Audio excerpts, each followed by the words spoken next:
a comprehensive accumulation of data is reviewed, but it is not seen as unalterable fact. It is rather a guideline for further research. And all such further research is done firsthand. They literally tour the country, sounding out the people and their leaders, seeking face-to-face meetings that will pinpoint national and local problems, what they are and where they are. In the cities, they attend labor meetings.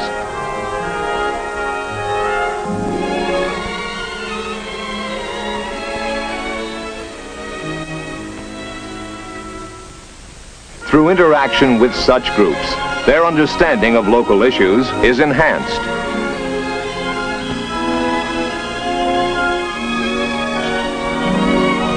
They meet with labor leaders and industrialists.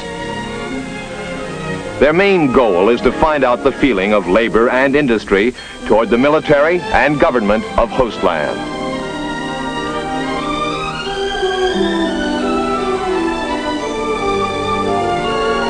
In many cases, the feeling of the people toward the military establishment is similar to that shown toward the existing government.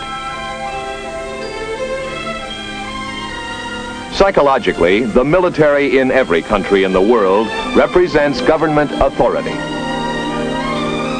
Military psychological operations cannot function independently.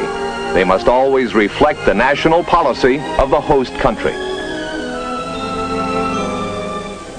To establish the target audiences for any military psychological operations, all functional groups must be checked and their reaction to the military establishment determined.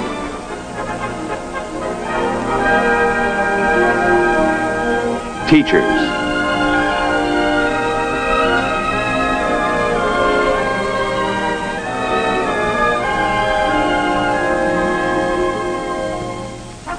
writers and publishers,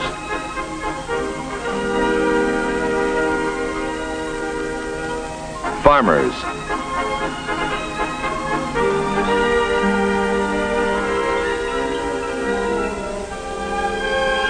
and religious leaders. Each will have a perspective that is peculiar to his own particular group. Problems, real or imagined, will come to the fore. This face-to-face, eye-to-eye confrontation with the population provides the PSYOP officer with a tool that is essential to his job. Insight, a look into the minds of a people, a working knowledge of their individual and group needs, attitudes, and ambitions. As with most countries that find themselves in the midst of a communist-inspired insurgency, Hostland has a population with a doubtful sense of national unity.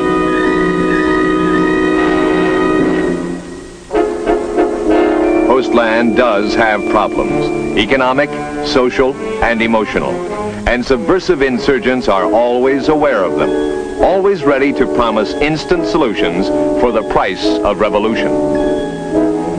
In the more urban areas, where there is less dissension and more of a sense of national integrity, subversives achieve only minor disturbances at best. But real grievances must not be ignored.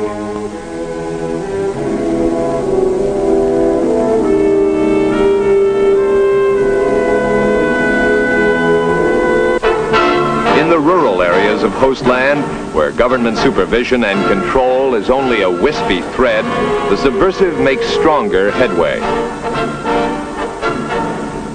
Here he is free to promote his objectives. Here he can recruit and frequently obtain the direct support of the civilian population. The potential recruit is carefully selected. Perhaps some injustice, real or imagined, drives him where he reluctantly goes, to the side of the subversives.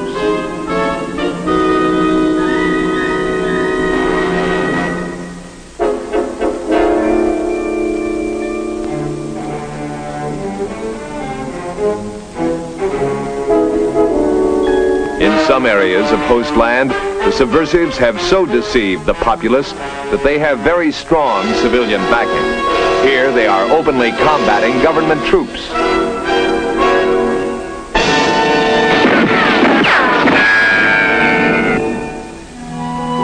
Initial analysis indicates that the target audiences can be broken down into three basic groups: the subversives, the government supporters,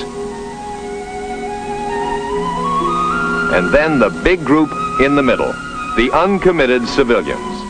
Any PSYOP effort will have to encompass all three groups.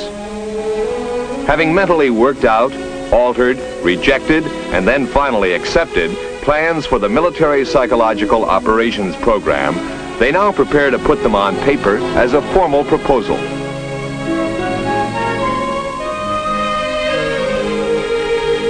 They list the major psychological objectives, then the various functional group target audiences, the objectives for each of these functional groups, the severity and stage of subversive insurgency in which the various target groups find themselves, the proposed psychological military activities that should be instituted, and the proposed program to help these activities. After securing recommendations and the necessary approvals from his own people, and making sure that the military psychological operations plan fits in with the USIS country plan already in effect, the plan is checked with the government of Hostland. Approved by them, it now becomes the psychological operations doctrine for the Hostland military forces. To implement the plan, it becomes necessary for Colonel Hamilton to request the support of military training teams, elements of a U.S. Psychological Operations Battalion assigned to his theater of operations.